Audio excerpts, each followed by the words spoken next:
अस्सलाम वालेकुम everyone. Welcome to Google's Lyceum YouTube channel. मेरा नाम उसामा रियाज है और मैं फाउंडर एंड सीईओ हूँ गूगल्स लाइसियम का। आज की जो वीडियो आप लोगों के लिए मैं अपलोड कर रहा हूँ, इस वीडियो में मैंने डिटेल से बताया एजुकेटर जॉब्स के हवाले से, और एजुकेटर जॉब्स की ईच एंड एवरीथिंग डिटेल से मैंने बताई है। ये वीडियो बहुत इंपॉर्टेंट है, इसे लाजमी देखें, क्योंकि कुछ चीज़ें ऐसी थी जो मैं आज के सेशन में, जो 9 बजे मैंने सेशन रखा था, उसमें मैं नहीं बता सका टाइम थोड़ा होने की वजह से। तो वो सारी की सारी चीज़ें मैंने इस सेशन में कवर की हैं। तो काइंडली इस वीडियो को पूरा देखिएगा। और फर्स्ट ऑफ ऑल मैं आपको ये बताता चलूं, बीएड कंपलसरी नहीं है एजुकेटर जॉब्स के लिए। बहुत से स्टूडेंट ये सोच रहे हैं कि बीएड जो है वो कंपलसरी है एजुकेटर जॉब्स के लिए, तो वो गलत सोच रहे हैं। जो बीएड है वो कंपलसरी नहीं है एजुकेटर जॉब्स के लिए। तो बीएड कंपलसरी नहीं है एजुकेटर जॉब्स के लिए। पहले आपने रिटन टेस्ट देना है, इंटरव्यू देना है। जब आपकी फाइनल सिलेक्शन हो जाएगी, उसके बाद वो आपको 3 साल का टाइम पीरियड देंगे, और उस टाइम पीरियड में आपने बीएड करना है। ठीक है, 3 साल का टाइम पीरियड होगा जॉब में, जॉब के लिए सिलेक्शन होने के बाद, और उस टाइम पीरियड में आपने बीएड करना है। ठीक है, तो पहले बीएड की कोई शर्त नहीं है। जो प्रोफेशनल क्वालिफिकेशन लिखी होगी एडवर्टाइजमेंट में, वो आपकी सिलेक्शन के बाद उसके ऊपर अमल दरामद होना है। ठीक है, तो सिलेक्शन के बाद आपको टाइम दिया जाएगा, और उस टाइम पीरियड में आपने वो क्राइटेरिया पूरा करना है। ठीक है, फर्स्ट ऑफ ऑल मैं अपना इंट्रोडक्शन करवाता चलूँ। मेरा नाम उसामा रियाज है, मैं फाउंडर और सीईओ गूगल्स लाइसियम का। गूगल्स लाइसियम को 2 साल हो चुके हैं, और बैच 15 जो है वो चल रहा है, और एजुकेटर्स के लिए मैं स्टार्ट कर रहा हूँ बैच। और गूगल्स लाइसियम के 100+ स्टूडेंट्स जो हैं वो ग्रेड 17, ग्रेड 16, ग्रेड 14, ग्रेड 11 की पोस्ट के ना सिर्फ टेस्ट पास कर चुके हैं, बल्कि अब वो जॉब भी कर रहे हैं। ठीक है, तो मैं इसके अलावा मेंबर हूँ royal horticulture society United kingdom का। और जो मेरा प्रोफेशनल एक्सपीरियंस है, मैं एज अ कंसल्टेंट काम कर चुका हूँ अजरबैजान के एक सरकारी इदारे आसान खिदमत मरकज़ के साथ एज अ हॉर्टिकल्चरिस्ट। इसके अलावा मैं उनके साथ अब अटैच हूँ एज अ वॉलंटियर कंसल्टेंट, क्योंकि अब मैं पाकिस्तान में हूँ और मैं वहाँ पे मौजूद नहीं हूँ। तो कुछ पर्सनल रीजंस की वजह से, तो इसलिए मैं अब ऑनलाइन काम उनके साथ अटैच हूँ, और एज अ वॉलंटियर कंसल्टेंट मैं काम कर रहा हूँ। इसके अलावा मैं एक इन्वायरमेंटलिस्ट भी हूँ, और मैं डिफरेंट नेशनल और इंटरनेशनल ऑर्गेनाइजेशंस के साथ काम करता रहा हूँ। जिस तरह अजरबैजान का जो इदारा है वो एक इंटरनेशनल ऑर्गेनाइजेशन है, और मैं अजरबैजान भी यूनाइटेड नेशंस की स्कॉलरशिप पे गया था।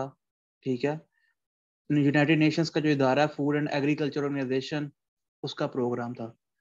इसके अलावा नेशनल लेवल पे मैं इंडोर एयर पोल्यूशन के ऊपर एक कंपेन चला चुका हूँ, और मैं डिफरेंट मेडिकल कॉलेजेस में, यूनिवर्सिटीज़ में इंडोर एयर पोल्यूशन के हवाले से लेक्चर्स दे चुका हूँ।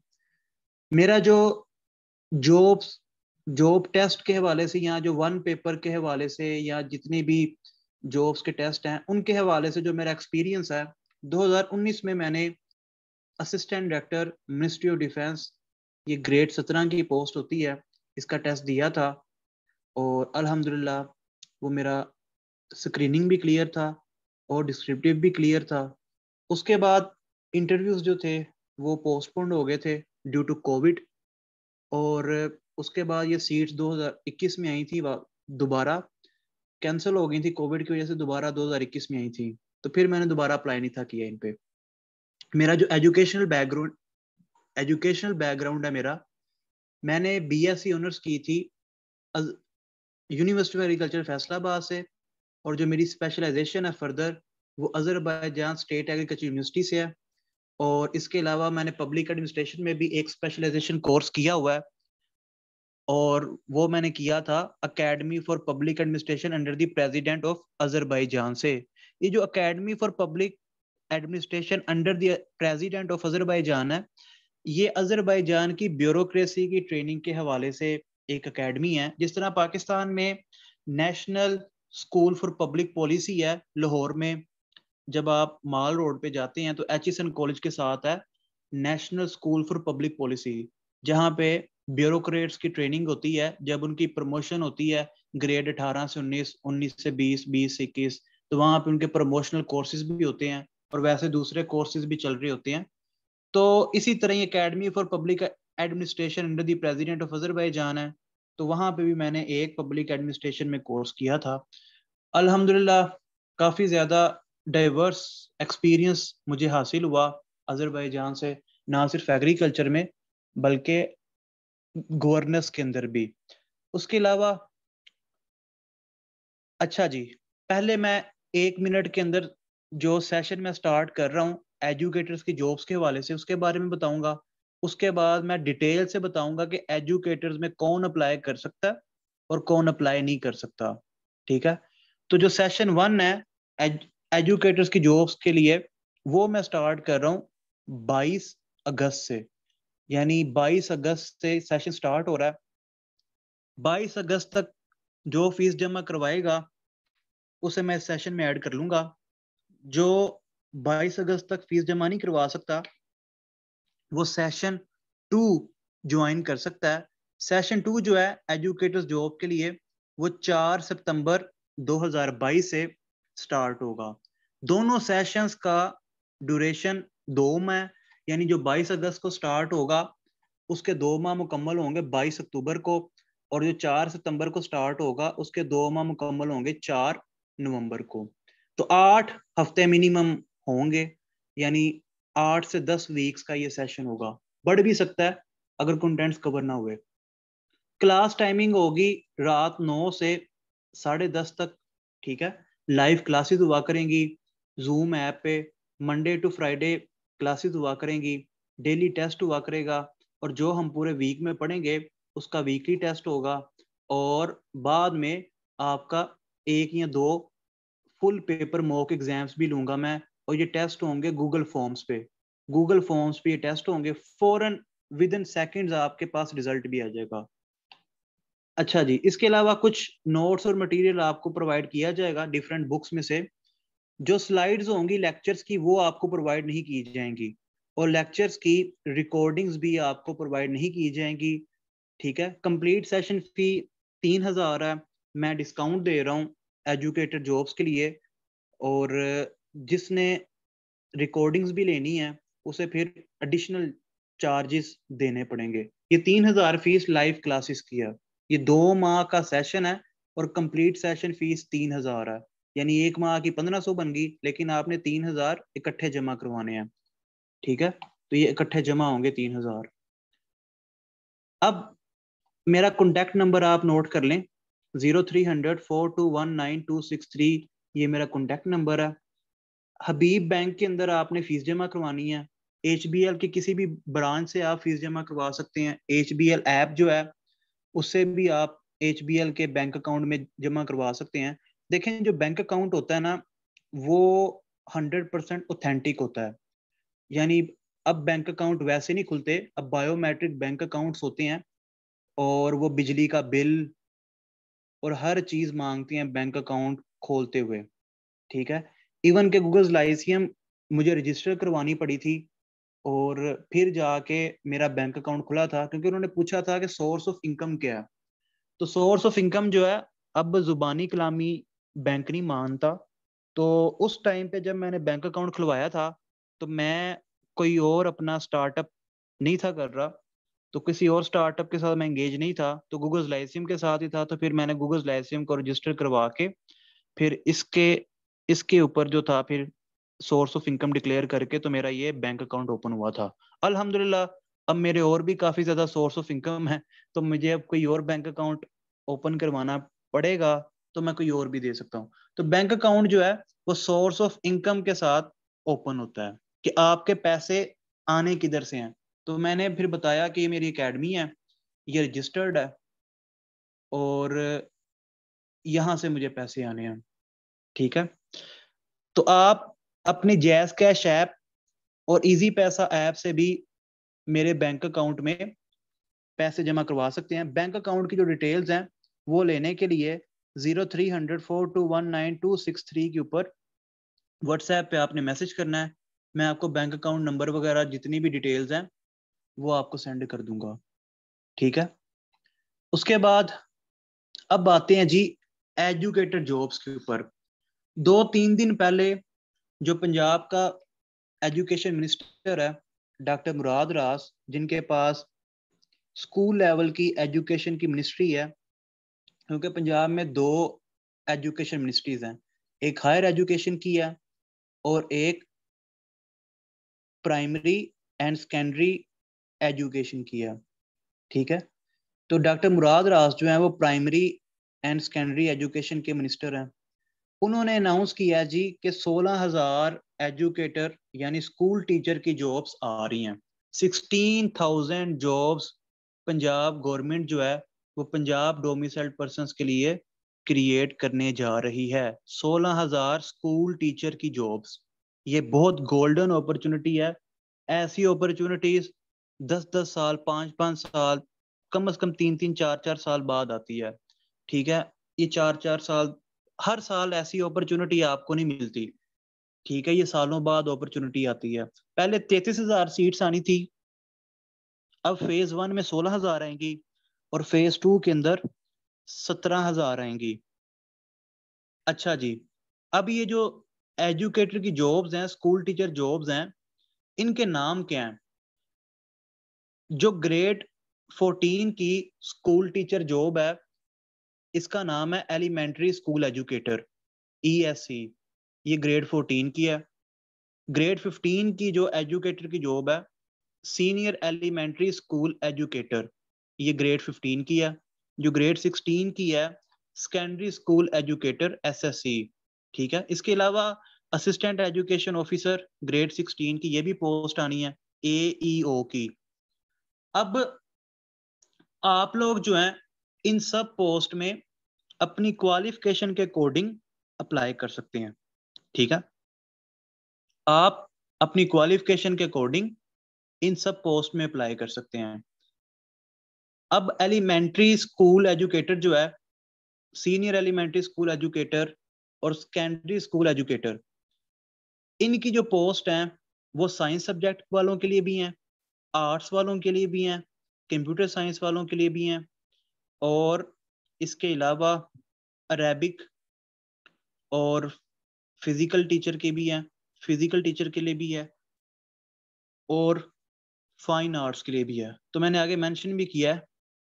अच्छा जी, अब सीट्स आनी है एजुकेटर साइंस की, ये ग्रेड 14, 15 और 16 वाली जो सीट्स मैंने पिछली स्लाइड में मेंशन की हैं वो एजुकेटर साइंस की आनी है। As it is educator arts की आनी है ग्रेड 14, 15 और 16 की। जो कंप्यूटर साइंस है एजुकेटर अरेबिक है, एजुकेटर कंप्यूटर साइंस है, एजुकेटर फिजिकल एजुकेशन है, एजुकेटर फाइन आर्ट्स है। इनकी 3-3 सीट्स नहीं आनी, इनकी एक ही सीट आएगी। ठीक है, वो एडवर्टाइजमेंट में मेंशन होगी।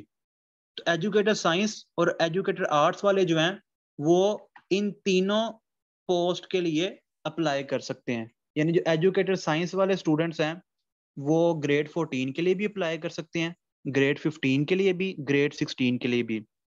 ये सीट्स 1 से 1.5 माह के अंदर आनी है। ठीक है, 1 से 1.5 माह के अंदर अंदर ये सीट्स आ जानी है। अब आप लोगों ने इन तीनों पोस्ट के लिए अलग-अलग अप्लाई करना है, लेकिन टेस्ट एक होगा, क्योंकि PPSC की नई पॉलिसी है क्लबिंग, एग्जाम क्लबिंग की। यानी वो एक ही टेस्ट लेते हैं, जिन पोस्ट का सिलेबस सेम होता है उनका एक ही पेपर होता है और जितने उसमें मार्क्स आते हैं वो तीनों में, चारों में काउंट हो जाते हैं। ठीक है, फॉर एग्जांपल मैंने एजुकेटर साइंस में अप्लाई किया और मेरे मार्क्स आए हैं 70। अब मेरे 70 मार्क्स वो ग्रेड 14 वाली पोस्ट में भी काउंट होंगे, ग्रेड 15 वाली में भी काउंट होंगे और ग्रेड 6-15 वाली में भी काउंट होंगे। फॉर एग्जाम्पल, अगर मेरे 70 मार्क्स की वजह से मेरा मेरिट तीनों सीट्स में बन जाता है, तो मैं तीनों सीट्स के इंटरव्यू के लिए क्वालिफाई करूंगा और तीनों का अलहदा अलहदा इंटरव्यू होगा। टेस्ट एक होगा, इंटरव्यू अलहदा अलहदा होगा। ठीक है, तो टेस्ट बेशक सेम है, इंटरव्यू अलहदा अलहदा होना है और फीस भी तीनों की अलहदा अलहदा सबमिट होगी। उसके बाद अब बारी बारी मैं आपको डिटेल से बताता हूँ एजुकेटर साइंस के बारे में, एजुकेटर आर्ट्स के बारे में, एजुकेटर कंप्यूटर साइंस के बारे में वगैरह वगैरह। सबसे पहले हम डिस्कस करेंगे एजुकेटर साइंस के बारे में। जो एजुकेटर साइंस है उसके लिए जो क्वालिफिकेशन है वो रिक्वायर्ड क्वालिफिकेशन है जी, मास्टर्स डिग्री होनी चाहिए या बीएस होना चाहिए 4 साल, या फिर बीएस ऑनर्स होना चाहिए। आपकी जो एजुकेशन है वो 16 ईयर्स ऑफ एजुकेशन होनी चाहिए, 16 साल एजुकेशन होनी चाहिए आपके पास, और कम से कम सेकंड डिवीजन हो, यानी ग्रेड सी मिनिमम हो आपकी डिग्री पे लिखा हुआ, ग्रेड ए, ग्रेड बी और ग्रेड सी। फर्स्ट डिवीजन और सेकंड डिवीजन वाले जो हैं वो एलिजिबल हैं। अब फर्स्ट डिवीजन कितने परसेंट मार्क्स पे बनती है?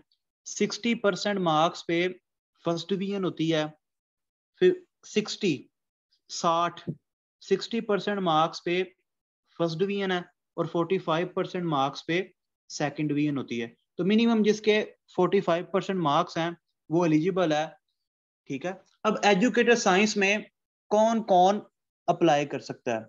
एजुकेटर साइंस में जो लोग अप्लाई कर सकते हैं, बॉटनी के, जिनके पास 16 ईयर्स ऑफ एजुकेशन है बॉटनी में, जोलॉजी में, बायोलॉजी में, फिजिक्स में, केमिस्ट्री में, मैथमेटिक्स में और इनकी रेलिवेंट फील्ड्स में।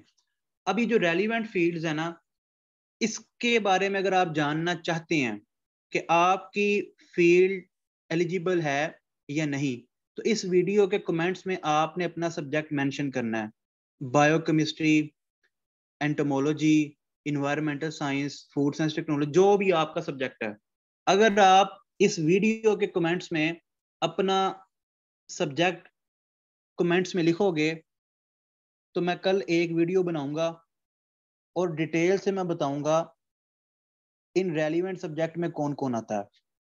अगर आपको इंटरेस्ट है जानने में तो मुझे भी बताने में इंटरेस्ट है, तो आप अपना इंटरेस्ट शो करें, तो मैं भी एक वीडियो बना के फिर आपको डिटेल से बताऊंगा।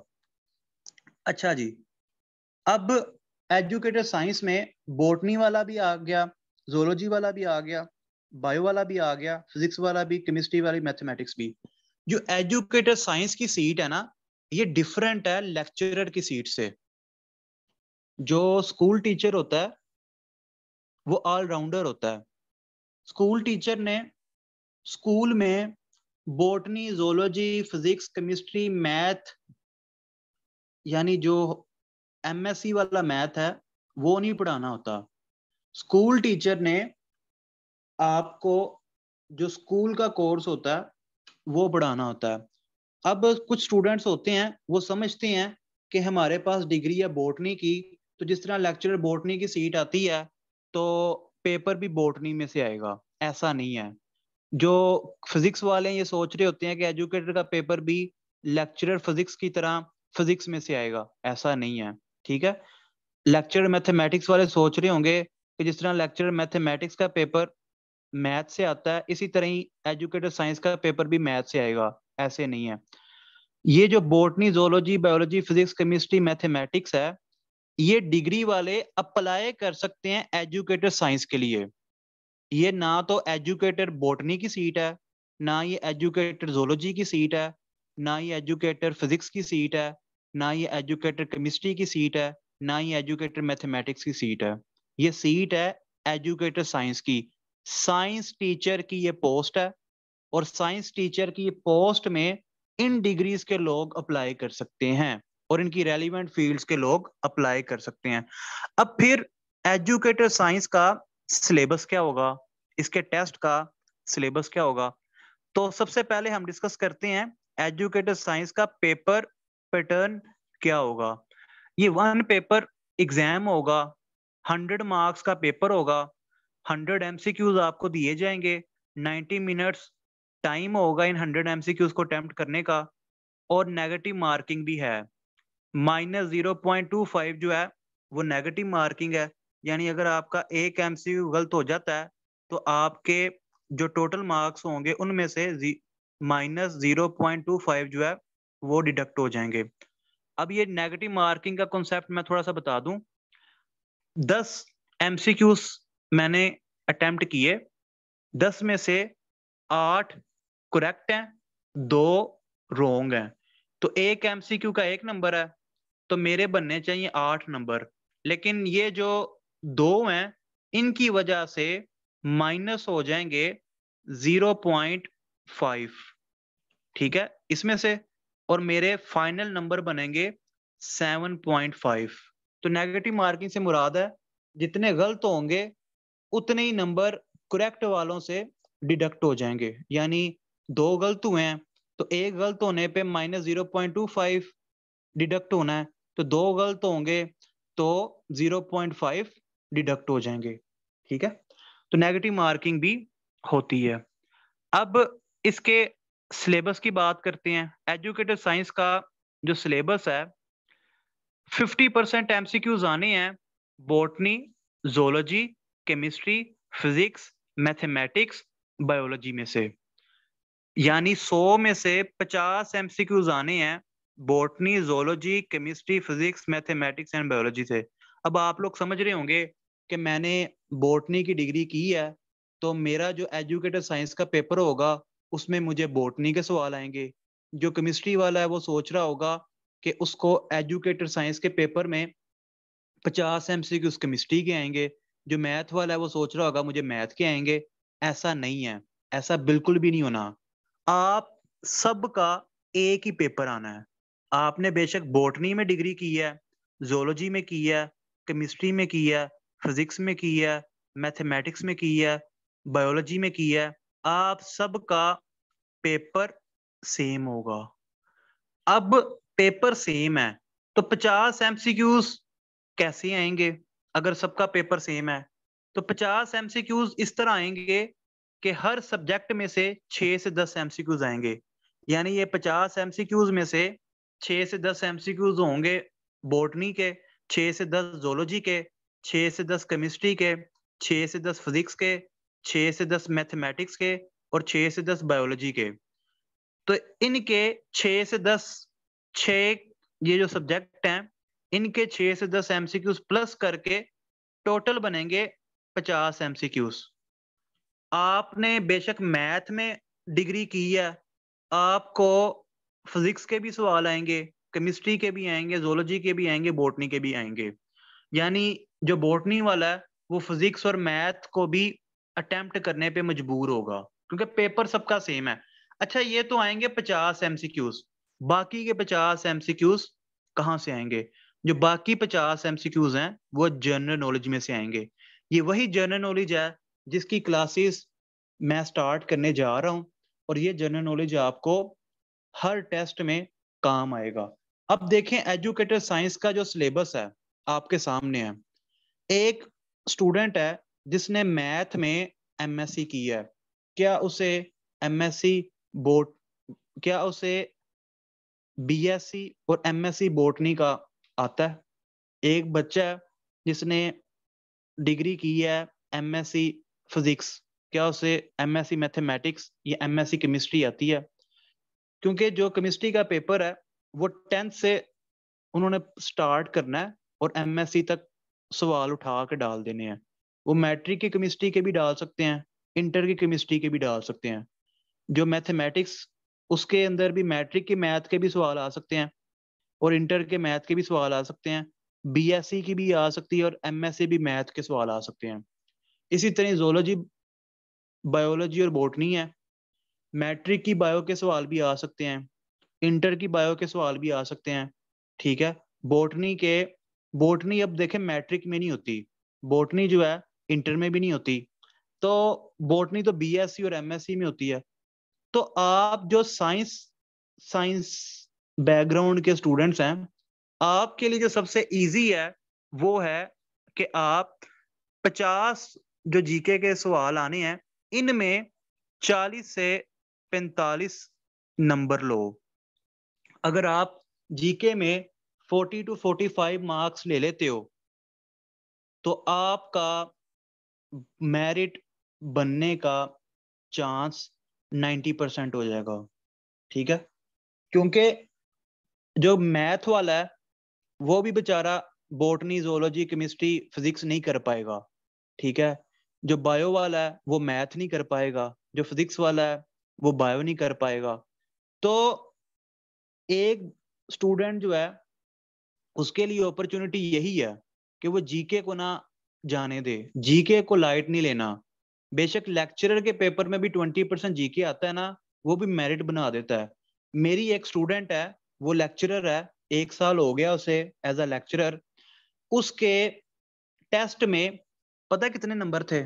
उसके टेस्ट में नंबर थे 40.25, 40.25। और इस 40.25 में भी 16 नंबर उसके जीके के थे, यानी 20 में से उसके 16 आए थे जीके में, 20 में से 16 आए जीके में। अब उसके अपने सब्जेक्ट में यानी 80 एमसीक्यूज आए ना उसके अपने सब्जेक्ट के, तो उसके अपने सब्जेक्ट में उसके नंबर आए 24.25। अगर उसने मुझसे जीके का सेशन ना लिया होता तो क्या उसका मेरिट बन सकता था? क्या अब वो ग्रेड 17 की लेक्चरर बन सकती थी? तो जीके बहुत इंपॉर्टेंट है। 40.25 मार्क्स ने लेक्चरर बना दिया एक स्टूडेंट को। अगर आप लोग जीके को छोड़ देंगे लेक्चरर के पेपर में भी तो बहुत नुकसान उठाएंगे। मेरा एक और स्टूडेंट है, उसके रिटन में 48-47 मार्क्स आए और जीके की वजह से उसके 47-48 मार्क्स बने। अपने सब्जेक्ट में आप जितने हैं वो आपको भी पता है और मुझे भी पता है। अब देखें, एक यूनिवर्सिटी है, उसमें कितने टॉपर्स होते हैं केमिस्ट्री के, फिजिक्स के, बॉटनी के। हर साल एक गोल्ड मेडलिस्ट होता है और 4x4 वाले 3-4 स्टूडेंट्स होते हैं। पीपीएससी वालों ने जीके इसीलिए रखा होता है ताकि ये जो क्रैमिंग सिस्टम है, रट्टा सिस्टम है, जिसमें केमिस्ट्री, फिजिक्स बच्चों ने फिंगर टिप्स पे याद की होती है, तो ये जो टॉपर्स होते हैं इनको थोड़ा सा साइडलाइन करके जो एवरेज स्टूडेंट्स हैं उनके लिए अपॉर्चुनिटी क्रिएट की जाए। यानी ये एक बच्चा है, उसकी एवरेज परफॉर्मेंस रही है अपने सब्जेक्ट में, यानी एक बच्चा है उसे 2-3 चीजें कम पता है एक टॉपर के मुकाबले में, उस एवरेज स्टूडेंट को आगे लाने के लिए पीपीएससी ने जीके रखा होता है कि सारे रटू तोते जो हैं वही लेक्चरर ना बन जाएं, जो एवरेज स्टूडेंट्स हैं वो भी बन जाएं। तो स्कूल टीचर के अंदर तो 50% रख दिया है। 50% क्यों रखा है? इसलिए रखा है कि आप लोगों को एक अपॉर्चुनिटी दी है कि आप लोग जो हैं वो पास कर जाओ। अगर यही 100 एमसीक्यूज इन 6 सब्जेक्ट्स में से आते, यानी 15-15 एमसीक्यूज आते, तो मेरा नहीं ख्याल किसी के 40 नंबर भी आते। तो आप लोगों को एक अपॉर्चुनिटी दी है, इक्वल ग्राउंड दिया है खेलने के लिए पीपीएससी ने, कि आप जितने भी लोग हो उनको 50 एमसीक्यूज जीके के आने हैं, तो जो जीके में अच्छा खेलेगा वो क्वालिफाई कर जाएगा। अब बात करते हैं जी अगली सीट के लिए। अगली सीट है एजुकेटर आर्ट्स। एजुकेटर आर्ट्स में कौन अप्लाई कर सकता है? जिसके पास मास्टर्स डिग्री है या 4 साल बीएस है या बीएससी ऑनर्स है और कम से कम सेकंड डिवीजन है, यानी 45% मार्क्स हैं या ग्रेड सी है, ठीक है, उसकी डिग्री में। किस में डिग्री होनी चाहिए? इंग्लिश में, उर्दू में, यानी एमए इंग्लिश हो, एमए उर्दू हो, एमए इस्लामियत हो, एमए पाक स्टडीज हो, फिर एमएससी साइकोलॉजी हो, होम इकोनॉमिक्स हो। होम इकोनॉमिक्स वाले भी एजुकेटर आर्ट्स में आते हैं। और बीएड नहीं चाहिए। बीएड तब चाहिए जब आपकी सिलेक्शन हो जाएगी। MA एजुकेशन वाले एजुकेटर आर्ट्स में आते हैं, और MSc स्टैटिस्टिक्स वाले जो हैं ये एजुकेटर आर्ट्स में आते हैं। उसके बाद पॉलिटिकल साइंस, हिस्ट्री, ज्योग्राफी और इनकी रेलिवेंट फील्ड्स। अब इनकी रेलिवेंट फील्ड्स जानने के लिए आप लोग कमेंट में ज़्यादा से ज़्यादा कमेंट्स करें, ताकि मैं वीडियो बनाने पे मजबूर हो जाऊं और मैं रेलिवेंट फील्ड्स भी आपको डिटेल से बताऊं। अच्छा जी, अब एजुकेटर आर्ट्स में पेपर क्या आएगा? ठीक है, एजुकेटर आर्ट्स में भी वन पेपर लिया जाएगा। एजुकेटर आर्ट्स के लिए भी वन पेपर लिया जाएगा। 100 मार्क्स का ये पेपर होगा, 100 MCQs होंगे, 90 मिनट्स जो है ड्यूरेशन होगा इसको करने के लिए। नेगेटिव मार्किंग एजुकेटेड आर्ट्स के पेपर में भी है। ठीक है, उसके बाद एजुकेटेड आर्ट्स का टेस्ट सिलेबस क्या है? 100% MCQs आने हैं जनरल नॉलेज में से। आप में से जो एजुकेटेड आर्ट्स का पेपर दे रहे हैं, अगर वो मेरा बैच ज्वाइन कर लें तो मैं उनको एक, मतलब अगर आप लोग अपना 100% दो, मेरे बैच में रेगुलर क्लासेस लो, नोट्स नोट्स बनाओ, रेगुलर क्लासेस लो, रेगुलर टेस्ट दो, पंक्चुअल हो, अपने सारे बहाने छोड़ दो, मैं आपको गारंटी देता हूं आप एजुकेटेड आर्ट बन जाओगे। अगर आप मेरा सेशन लेते हो और उसको उसको सिंसियरली, ठीक है, करते हो, उस सेशन को अटेंड करते हो सिंसियरली, प्रॉपर क्लासेस लेते हो, मेरे टेस्ट देते हो, नोट्स बनाते हो, ठीक है, और क्लास में मुझसे डिस्कस करते हो, तो आपको एजुकेटर आर्ट्स बनने से कोई नहीं रोक सकता। मेरा जो सेशन है और जो मेरे कंटेंट्स हैं वो इंशाल्लाह आपको एजुकेटर आर्ट्स बना देंगे। ठीक है, शर्त ये है कि आप कितना गुड़ डालते हो और कितना मीठा करते हो। ठीक है, अगर आप ही नहीं पढ़ोगे तो मैं जितना मर्जी पढ़ा लूं वो किसी काम नहीं आना। अगर आप पढ़ोगे, अपना 100% दोगे, तो मैं भी आपको 100% गारंटी देता हूं कि आप एजुकेटर आर्ट बन जाओगे, सॉरी एजुकेटर आर्ट्स। तो आप भी आर्ट्स के स्कूल टीचर बन जाओगे। तो ये गोल्डन अपॉर्चुनिटी है। अगर आप मेरा सेशन ज्वाइन कर लेते हैं तो मैं आपको गारंटी देता हूं कि आपका ये टेस्ट क्लियर हो जाएगा। उसके बाद एजुकेटर कंप्यूटर साइंस।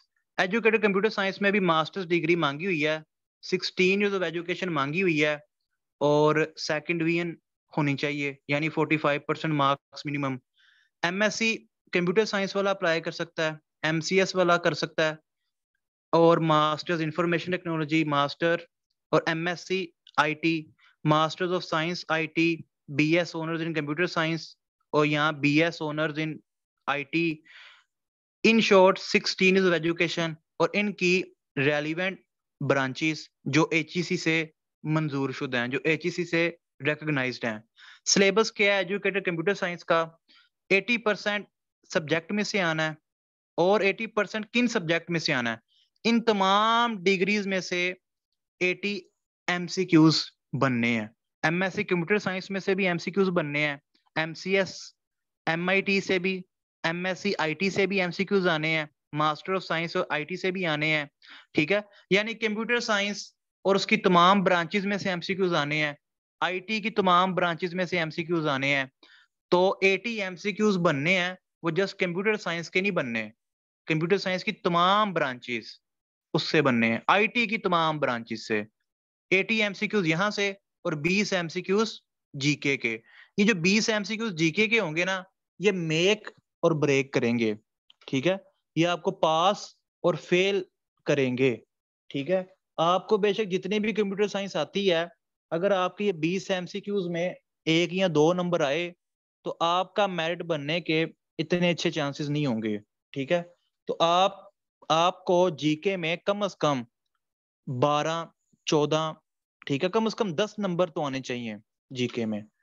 तो जीके के अंदर मिनिमम 10 से 12 नंबर तो आने चाहिए। अगर आपके 20 में से 1-2 नंबर आ गए जीके में, ठीक है, तो आपका मेरिट बनने के जो चांसेस हैं वो सिर्फ 10% है। ठीक है। उसके बाद फर्दर देखते हैं एज रिक्वायरमेंट। ये जितने भी एजुकेटेड जॉब्स हैं इनमें एज रिक्वायरमेंट क्या क्या है। एज रिक्वायरमेंट जो है वो मेल के लिए है मिनिमम 20 ईयर्स, मैक्सिमम 30 ईयर्स, 5 साल की एज रिलैक्सेशन, टोटल बनते हैं 35 साल।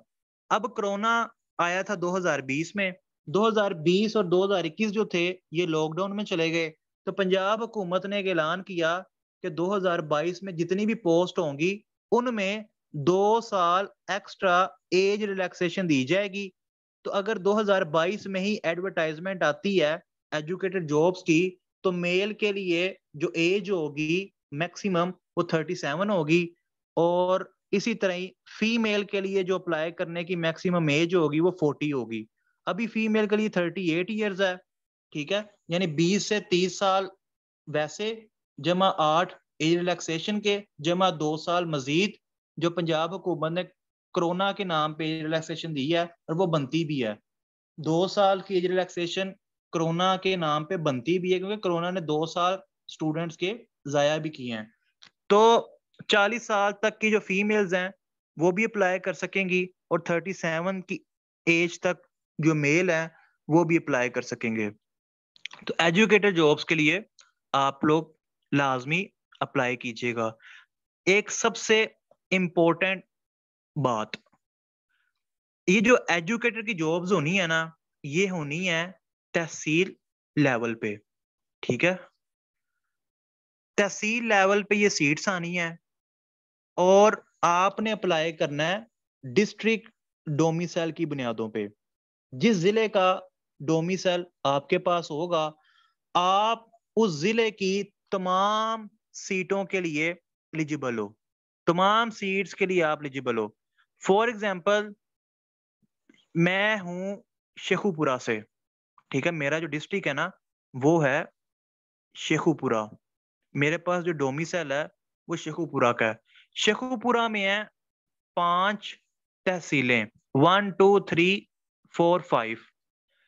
मैं रहता हूं तहसील 1 में, मेरी तहसील बनती है तहसील 1, ठीक है। मैं तहसील 2 के लिए भी अप्लाई कर सकता हूँ, 3 के लिए भी, 4 के लिए भी, और 5 की सीट्स के लिए भी अप्लाई कर सकता हूँ। यानी मैं तमाम तहसीलों के लिए, अपने जिले की तमाम तहसीलों के लिए एलिजिबल हूं। लेकिन जब मैं रेलिवेंट तहसील का हूंगा तो मुझे इररेलिवेंट तहसील के बच्चों के मुकाबलों में 4 एडिशनल मार्क्स मिलेंगे, ठीक है, मुझे 4 नंबर ज्यादा मिलेंगे। वो किस तरह 4 नंबर ज्यादा किस तरह मिलेंगे जी?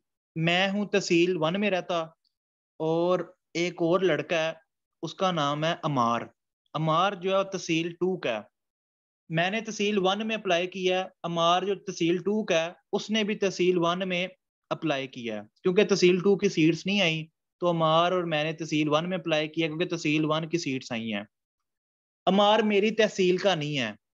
अब दोनों पेपर देते हैं, रिटन टेस्ट क्वालिफाई कर लेते हैं हम दोनों, और इंटरव्यू भी क्वालिफाई कर लेते हैं। मेरा जो फाइनल एग्रीगेट बनता है वो बनता है 71, और अमार के बनते हैं 74। अब मैं हूं तहसील 1 का, अमार है, मैं हूं तहसील 1 का, अमार है तहसील 2 का। मुझे अपनी तहसील में अप्लाई करने के 4 एडिशनल नंबर मिलेंगे, ठीक है, और मेरे टोटल बन जाएंगे 75। अमार जो है वो मेरी तहसील का नहीं है, वो आउट ऑफ तहसील है, ठीक है, मेरी तहसील के बाहर क्या है, इसको मिलेंगे एडिशनल मार्क्स 0। अगर मैं तहसील 2 में अप्लाई करता और अमार तहसील 2 का ही है तो उसको 4 नंबर मिलने थे और मुझे 0 मिलना था, तो अमार के हो जाएंगे 74। तो मेरिट किसका बना? मेरा। तो मैं अपनी तहसील में मुझे एज है। अब आप लोगों ने ये नहीं करना कि जस्ट अपनी तहसील में अप्लाई करना है और अपने जिले की बाकी सीटों में अप्लाई नहीं करना। अल्लाह के बंदो, आपने अपने जिले की तमाम तहसीलों की सीट्स पे अप्लाई करना है, ठीक है। ये 4 मार्क्स के चक्कर में ये नहीं करना कि मुझे 4 मार्क्स नहीं मिलने तो मैंने अप्लाई नहीं करना। जहां जहां आपका अप्लाई होता है वहां वहां आपने अप्लाई करना है। जितनी सीट्स आई उन सब में जहां जहां आप एलिजिबल हो आपने अप्लाई करना है। ये अल्लाह की जात वाजे करेगी कि आपका किस तहसील में मेरिट बनेगा। ठीक है, जहां भी अल्लाह ताला की जात ने आपका रिस्क लिखा हुआ है वो कोई नहीं रोक सकता। 2019 तक, यकीन करें कि 2019 में मैंने जब एक जगह जाना था और मुझे नहीं था पता कि मैंने अगले दिन उस जगह जाना है, लेकिन अल्लाह ताला की जात ने मेरे लिए प्लान किया हुआ था कि मैंने उस जगह जाना है। तो उन लोगों ने मुझे जबरदस्ती अपने पास मंगवा लिया। ठीक है, मेरे सारे एक्सपेंडिचर खुद बियर किए। ये मैं आपको एग्जांपल दे रहा हूँ। ठीक है, तो आप लोगों का भी अगर रिस्क किसी और तहसील में लिखा है तो बेशक आपको 4 मार्क्स एडिशनल ना मिले, लेकिन क्या पता, हो सकता है कि उस तहसील में बाकी सबके रिटर्न में और इंटरव्यू में मार्क्स आपसे कम हो। ठीक है, कुछ तहसीलें होती हैं वहां पे कैंडिडेट, कुछ तहसीलें होती हैं जो बैकवर्ड होती हैं, वहां पे कैंडिडेट्स लो स्कोरिंग कैंडिडेट्स होते हैं। फॉर एग्जांपल मैं तहसील शेखुपुरा से हूँ। तहसील शेखुपुरा जो है वो पढ़े लिखों की, ज्यादा पढ़े लिखे जो है तहसील शेखुपुरा में है, अच्छी अच्छी डिग्रीज की हैं। अब तहसील सफदराबाद जो है वो तहसील शेखुपुरा के मुकाबले में पढ़ाई में पीछे है। तो तहसील शेखुपुरा में मिनिमम नंबर आए हैं 60 टेस्ट में, और तहसील सफदराबाद में मिनिमम नंबर आए हैं 45। तो अगर तहसील शेखुपुरा वाला कोई अप्लाई करता है तहसील सफदराबाद में तो उसका मेरिट इजीली बन जाएगा तहसील सफदराबाद में, क्योंकि तहसील सफदराबाद जो है वहां पे पढ़ने वाले कम है। इसी तरह ही फैसलाबाद जिला है, तो फैसलाबाद जिले में समंदरी के लोग, तहसील समंदरी है। ठीक है, तहसील तांदलियां वाला है। अब तांदलियां वाला में लोग इतने पढ़े लिखे नहीं हैं जितने समंदरी में है। ठीक है, इतने फैसलाबाद सिटी के पढ़े लिखे लोग, जितने फैसलाबाद सिटी के पढ़े लिखे लोग हैं उतने में भी फैसलाबाद सदर जो तहसील है उसके लोग ना हो। तो जड़ांवाला तहसील भी है फैसलाबाद की, चक जुमरा भी है। हर तहसील के अंदर अपना अपना हिसाब किताब है। तो आपने हर सीट के लिए अप्लाई करना है जिसमें आप एलिजिबल हो। ठीक है, बाकी आपके कोई भी क्वेश्चंस हो तो आपने इस पोस्ट के कमेंट्स में वो क्वेश्चन लिखने हैं। जितने भी क्वेश्चंस हैं मैं सारे क्वेश्चंस पढ़ूंगा। कल मैं एक वीडियो बनाऊंगा और आपके तमाम क्वेश्चंस के आंसर्स दूंगा। पॉइंट नंबर 2, एक प्रोफेशनल क्वालिफिकेशन आप पढ़ेंगे जिसमें लिखा होगा BEd, MS Ed, ADE, MS Ed. ठीक है, यानी बीएड वगैरह लिखे होंगे। पीपीएससी कहती है कि जब किसी की फाइनल सिलेक्शन हो जाएगी तो उसे हम 3 साल के कॉन्ट्रैक्ट पे रखेंगे। पहले 3 साल का कॉन्ट्रैक्ट देंगे। उस 3 साल के पीरियड के अंदर अंदर उसने बीएड के पेपर देने हैं। अगर उसका बीएड नहीं होता 3 साल के अंदर अंदर, यानी उसकी डिग्री कंप्लीट नहीं होती और वो रिजल्ट कार्ड 3 साल के अंदर जमा नहीं करवा पाता, तो फिर उसका कॉन्ट्रैक्ट खत्म हो जाएगा, वो परमानेंट टीचर नहीं होगा। ठीक है, तो अगर वो आपको रख रहे हैं तो आपको स्टार्ट में परमानेंट नहीं रखेंगे। वो परमानेंट तब करेंगे जब आप प्रोफेशनल क्वालिफिकेशन की जो शर्त है वो पूरी करोगे। तो बीएड अप्लाई करते वक्त नहीं चाहिए, बीएड अप्लाई करते वक्त नहीं चाहिए। ठीक है, बीएड की तब जरूरत है जब आपकी फाइनल सिलेक्शन हो जाएगी। तो मेरा व्हाट्सएप नंबर आप लोग नोट कर लें। जो पॉइंट आपको अभी भी समझ में नहीं आया तो वो आप लोग कमेंट्स में लिखें, और बेतहाशा कमेंट्स लिखें ताकि मैं लंबी चौड़ी एक वीडियो बनाऊं और कल मैं अपलोड करूं। ये मेरा व्हाट्सएप नंबर है। ठीक है, इस व्हाट्सएप नंबर को नोट करें, स्क्रीनशॉट लें और इसके ऊपर कांटेक्ट करें मेरे साथ। और सेशन में स्टार्ट कर रहा हूं और मैं आपको गारंटी देता हूं ये सेशन में आपके पैसे ज़ाया नहीं होंगे, ठीक है। और आप इंशाल्लाह मुझे सेशन के बाद कहोगे कि आपने जो कुछ सीखा वो बहुत ज़्यादा था इस 3000 की बनिस्बत, ठीक है। मेरे कोई 2-3 ऐसे स्टूडेंट होंगे जिन्होंने कहा होगा कि जी मतलब उन्होंने थोड़ा सा बदतमीजी वाला रूड बिहेव किया होगा। बाकी जो मेरे 14 बैचेस वाले स्टूडेंट्स हैं, यानी मेरे तकरीबन कोई, अब देखें मेरे बैच 1 में 228 स्टूडेंट्स थे, बहुत अच्छे थे। एक भी स्टूडेंट जो था वो मैं ये नहीं कह सकता कि जी वो बुरा था। 228 बच्चों को मैंने एट अ टाइम पढ़ाया और इतनी उन्होंने रिस्पेक्ट दी और क्लास के अंदर इतना डिसिप्लिन था, ठीक है, मैं आपको बता नहीं सकता। बहुत ज्यादा डिसिप्लिन क्लास थी। 228 लोगों को जब मैं पढ़ा रहा था तो मैं खुद भी थोड़ा सा पहले परेशान हुआ, कितने लोगों को मैं ऑनलाइन क्लास में मैनेज किस तरह करूंगा। मैं उन 228 लोगों का शुक्रगुजार हूं कि उन्होंने मुझे तंग नहीं किया और मैंने भी अपना 100% उन्हें दिया। बैच 2 मैंने स्टार्ट किया तो 216 या 218 लोग थे, उन्होंने भी मुझे तंग नहीं किया। अभी रिसेंटली बैच 13 खत्म किया 2022 में, उसमें 240 लोग थे, 246 थे, 240 टू 246 के दरमियान लोग थे, ठीक है। दो बैच 14 के अंदर मैंने 90 लोगों को रखा था, 90 लोग थे, मैंने ज्यादा नहीं थे रखे। अब बैच 15 जो है वो चल रहा है, 170 प्लस लोग जो हैं वो बैच 15 में हैं। 170 से ज्यादा जो लोग हैं वो बैच 15 में हैं और अभी इनके साथ क्लासेस चल रही हैं। और मैं उम्मीद रखता हूँ कि जब बैच 15 खत्म होगा तो मैं भी जिस तरह बैच 1 से लेके बैच 14 तक मैं सबको एक अच्छी यादों के साथ याद करता हूँ। मुझे अभी भी बैच 1 की एक एक क्लास याद आती है। तो इंशाल्लाह मैं उम्मीद करता हूँ कि बैच 15 भी जो है, जो मेरे स्टूडेंट्स ये वीडियो देख रहे हैं बैच 15 के, कि हमारा एक अच्छा टाइम गुजरेगा और आप लोगों के साथ जो है वो हम एक अच्छा बैच करेंगे। तो जो न्यू लोग हैं जो ज्वाइन करना चाहते हैं वो मेरे साथ कांटेक्ट कर सकते हैं व्हाट्सएप के ऊपर, ये मेरा व्हाट्सएप नंबर है। इसके अलावा गूगल्स लाइसियम का जो यूट्यूब चैनल है उसके ऊपर भी आप विजिट करें। ये गूगल्स लाइसियम का फेसबुक पेज है, इसी तरह गूगल्स लाइसियम का इंस्टा का भी पेज है, ठीक है। और गूगल्स लाइसियम का ये यूट्यूब चैनल है, ये बहुत फायदेमंद है आपके लिए। गूगल लाइव का जो यूट्यूब चैनल है ना, एक भी कोई फालतू वीडियो नहीं है इसके ऊपर। अब देखें, ये मेरा स्टूडेंट है जुनेद वसीम, जिसने पीपीएससी के एक एग्जाम में टॉप किया। फिर इसके अलावा जो मैं एग्रीकल्चर ऑफिसर की टेस्ट सीरीज करवा रहा हूँ उसके ऊपर ये वीडियो पड़ी हुई है। इसके अलावा जो एफपीएससी और पीपीएससी की लेक्चरर की जॉब्स आई हैं उनका सिलेबस क्या और तैयारी किस तरह करनी है, ये वीडियो है। फिर जो एफपीएससी की एडवर्टाइजमेंट है जिसकी 22 अगस्त लास्ट डेट है, ये वीडियो है पीपीएससी की एडवर्टाइजमेंट की।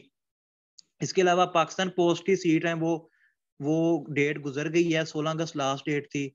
लेक्चर बायोलॉजी, मेरी स्टूडेंट है मिस अनीजा शफकत, वो लेक्चर बायोलॉजी हैं, उनका इंटरव्यू है, ठीक है। इसके अलावा ये बैच 15 की डेमो क्लास है, बैच 15 की डेमो क्लास है, ठीक है।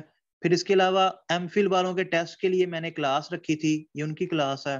और एफआईए की जॉब्स हैं, इनकी कोई 22 या 24 अगस्त लास्ट डेट है, ठीक है। ये एफआईए जॉब्स की डिटेल्स हैं।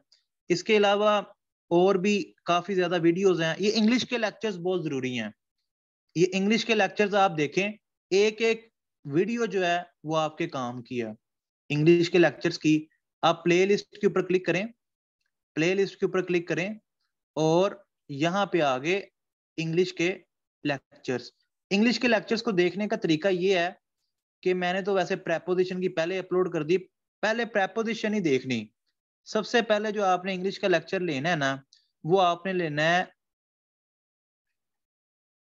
Kind of sentences. सबसे पहले आपने काइंड ऑफ सेंटेंसेस को देखना है और फिर इस तरफ को चल पड़ना है। दूसरी वीडियो आपने नाउन की देखनी है, तीसरी प्रोनाउन की और फिर ऑनवर्ड, ठीक है।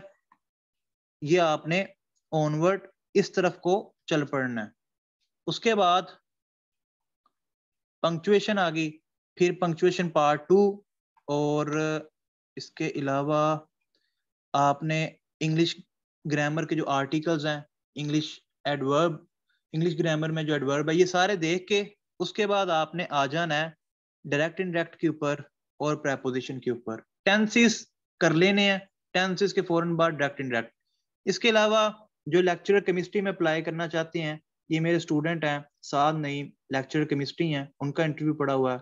फिर मेरी एक स्टूडेंट है मिस निमरा भट्ट, वो लेक्चर ज्योग्राफी हैं लेक्चरर, तो ये उनका इंटरव्यू पड़ा हुआ है। ठीक है, इसके अलावा और भी वीडियोस पड़ी हुई हैं ऊपर जो आपके काम की हैं। नीचे वाली जो है वो पुरानी हो गई हैं, ठीक है, तो वो पुरानी हो गई हैं। अब ऊपर ऊपर वाली ठीक है, यानी इससे ऊपर वाली जो है वो आप देखें। ये भी कुछ डेमो क्लासेस हैं, इनको भी आप देख सकते हैं, ये भी आपके काम की हैं। फॉर एग्जांपल ये वाली वीडियो, इसके अंदर बड़ी इंपॉर्टेंट इंफॉर्मेशन मैंने बताई है। ठीक है, बाकी डेमो क्लासेस को भी देखें, उसमें मैंने जीके के लेक्चर्स लिए हुए हैं, तो जीके मैं किस तरह पढ़ाता हूँ वो भी आपको आइडिया हो जाएगा। ठीक है, तो मैं आपको तसल्ली देता हूँ मुकम्मल कि आपके पैसे वेस्ट नहीं होंगे। आप सेशन ज्वाइन करें, एजुकेटेड साइंस हो या एजुकेटेड आर्ट्स हो, ठीक है, इंशाल्लाह आपकी तैयारी अच्छी तरह होगी। एजुकेटेड साइंस का 50% जो जीके का पोर्शन है वो मेरे बैच में कवर होगा। मैंने आपको botany, zoology, chemistry, physics, biology ये नहीं पढ़ानी। ठीक है, मैं जस्ट जनरल नॉलेज का टीचर हूँ, तो मैं जनरल नॉलेज ही आपको पढ़ाऊंगा। कोई भी सवाल हो, कुछ भी पूछना हो, इस वीडियो के कमेंट्स में लिखें, इस वीडियो के कमेंट्स में अपने क्वेश्चंस लिखें। जितने भी आपके सवाल आएंगे तो कल रात उन सवालों पे मैं वीडियो बनाऊंगा और उनके जवाबात उस वीडियो में दूंगा। ओके जी, अल्लाह हाफिज।